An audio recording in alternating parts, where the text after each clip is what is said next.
Bien, muy buenos días. La presente clase va a consistir en las aplicaciones de ecuaciones diferenciales a los circuitos eléctricos.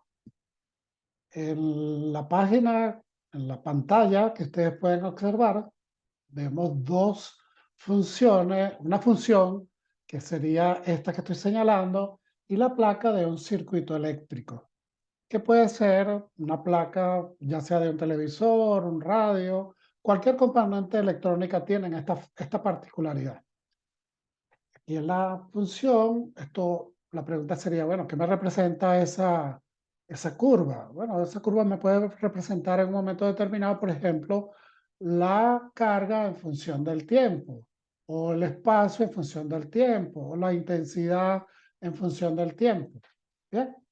Pero es importante saber, para estos casos principales que vamos a tratar hoy, qué es un circuito eléctrico. Y un circuito eléctrico es una serie de elementos o componentes eléctricos o electrónicos, tales que están conformados por resistores, capacitores, inductores y fuentes, entre otros, conectados eléctricamente entre sí con el propósito de generar, transportar y modificar señales eléctricas. Ahora, ¿cuáles son las partes más importantes en un circuito eléctrico? En un circuito eléctrico nosotros siempre vamos a conseguir tres componentes. Esas componentes que nosotros vamos a analizar son un resistor, un capacitor y un inductor. Este resistor, ¿qué es? Bueno, es un elemento que tiene como función la oposición de la corriente a su paso por un circuito cerrado, atenuando el libre flujo de energía. La medida de la resistencia viene dada en ohms. En segundo lugar está el capacitor, que es un dispositivo capaz de almacenar energía en forma de campo eléctrico, y su unidad de medida es los faradios o el faradio. Y en tercer lugar está el inductor, que es un componente que almacena energía en forma de campo magnético. Y la medida de este componente son los henrios. Bien, en tercer lugar, en cuarto lugar, vamos a hablar un poquito de lo que es la ley de Kirchhoff de voltaje. Esta es muy importante para todo estudiante de ingeniería eléctrica, de ingeniería mecánica, de cualquiera de las ingenierías. Debe saber lo que dice la ley de Kirchhoff de voltaje. ¿Qué es la ley de Kirchhoff? Es la suma de las caídas de potenciales a través de un elemento, de un circuito de una malla simple, entre paréntesis, un circuito cerrado sin cruce, es igual al voltaje aplicado. Entonces, como ustedes pueden observar, aquí tenemos la capacitancia, la inductancia, la resistencia, y esto vendría siendo el voltaje aplicado. ¿Ok? Bien, luego tenemos lo siguiente, el voltaje. El voltaje es una resistencia, viene dado según la ley de Ohm, por V sub R igual a resistencia por intensidad. El voltaje en el inductor es V sub L igual a L de I dt. Este de I dt representa la derivada de la intensidad con respecto al tiempo. Luego tenemos el voltaje en el capacitor. Ese voltaje en el capacitor va a ser igual a la carga sobre la capacitancia. Y la relación entre la corriente y la carga es sumamente importante. Es la intensidad igual a dQ dt, es decir, la derivada de la carga con respecto al tiempo. Este tipo de circuitos se llaman RLC, resistencia, inductancia y capacitancia, y se aprecian en serie. Bien, una vez que nosotros aplicamos las leyes de Kirchhoff a esas ecuaciones y en esos circuitos, podemos obtener dos tipos de ecuaciones, dependiendo de cuál es la pregunta que se hace en ese particular. La pregunta me pueden pedir cuál es la carga, me pueden pedir cuál es la intensidad.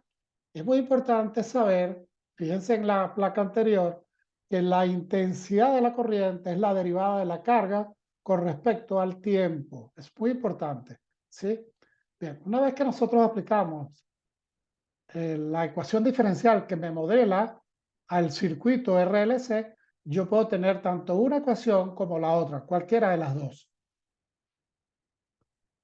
Los circuitos eléctricos tienen una analogía mecánica y eléctrica. Es decir, cuando yo analizo un sistema masa-resorte, yo obtengo una ecuación que es la suma de las fuerzas que están actuando sobre esa masa-resorte. Vemos que las ecuaciones anteriores, la de la carga y la intensidad, presentan la misma forma que la ecuación que modela un sistema masa-resorte.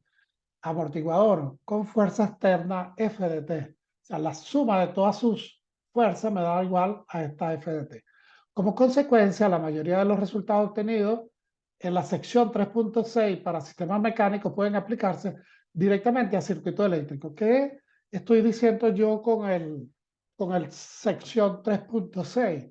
Ustedes deben ir al libro, el libro de texto, que es el libro de ecuaciones diferenciales y problemas con valores en las fronteras, cómputo y modelado, y buscar en el capítulo 3, la sección 3.6, donde van a conseguir la parte teórica y práctica de esta analogía que estamos hablando. Cuando hablamos de la analogía, hablamos de dos sistemas, un sistema mecánico y un sistema eléctrico, que representa la inductancia, la resistencia, la capacitancia y la carga y la fuerza electromotriz en un sistema mecánico. Bueno, la masa representa la inductancia, el amortiguamiento representa la resistencia, la constante del resorte representa la capacitancia, la posición del sistema, la carga en el sistema eléctrico, y la fuerza representa la fuerza electromotriz o en su efecto su derivada. Esa sería la analogía mecánica eléctrica. Es decir, nosotros podemos hablar de lo siguiente: las correspondientes tablas presentadas en la tabla anterior pueden utilizarse para construir un modelo eléctrico de un sistema mecánico usando elementos disponibles. A través de la correspondencia del modelo pueden pronosticarse el desempeño del sistema mecánico utilizando mediciones en el modelo eléctrico. Luego tenemos algo muy importante, que es la respuesta del sistema. ¿Qué es lo que vamos a obtener como respuesta al aplicar la ecuación diferencial correspondiente? Entonces, en un sistema de vibraciones mecánicas, la solución de la ecuación diferencial que modela la carga del capacitor o la corriente del circuito será la suma de la respuesta natural o transitoria y una respuesta periódica estacionaria, entre paréntesis, una respuesta forzada. ¿Estamos? Es decir, que la carga en función del tiempo me da una carga natural más una carga forzada. Igual va a ser para la intensidad de la corriente. Estos sistemas tienen muchas veces respuestas forzadas. De acuerdo a los resultados que se obtienen en la sección la 3.6 del libro texto y realizando las analogías con sistemas de circuitos eléctricos, las respuestas forzadas tienen estas dos características principales para un circuito de corriente alterna.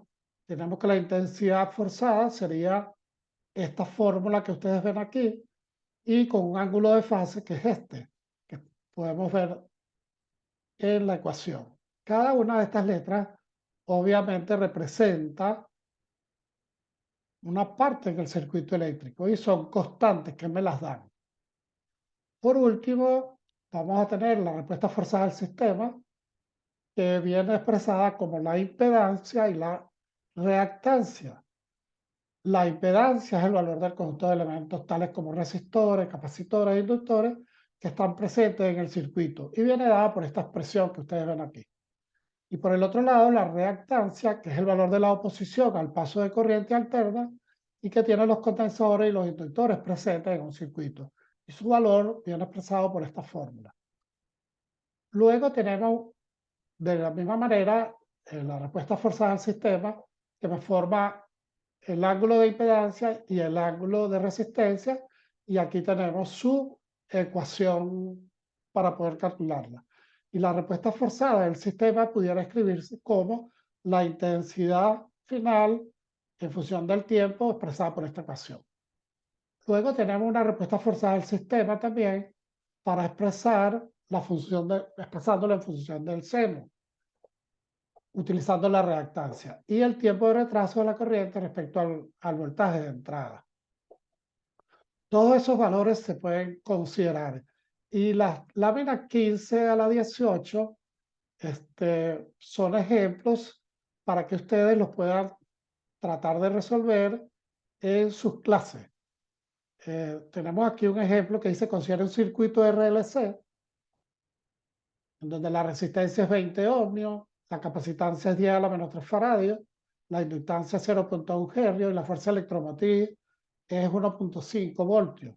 Y fíjense que aquí me dicen: determina la carga en el capacitor y la corriente.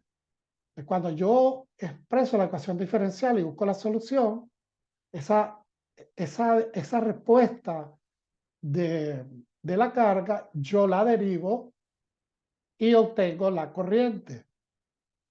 En el siguiente ejemplo tenemos es el mismo del circuito del ejemplo 1 que está en el libro, sería bueno que ustedes lo vieran. Y ahí es importante observar que en los circuitos eléctricos existen dos tipos de corriente. Una es la corriente continua y la otra es la corriente alterna. Los circuitos de corriente continua, donde la fuente de voltaje produce un potencial constante en el tiempo. Y el circuito de corriente alterna, donde la fuente produce un voltaje que varía con el tiempo. Generalmente expresado mediante esta función sinusoidal. Muy fácil de expresar, es muy fácil verla por lo general en los aparatos electrónicos. Y en esas curvas que se dan, yo puedo calcular la amplitud de voltaje y W, que es la frecuencia natural. Bien, con esto terminamos la clase de aplicaciones aplicaciones de ecuaciones diferenciales a circuitos eléctricos. Muchas gracias por su atención. Espero verlos pronto.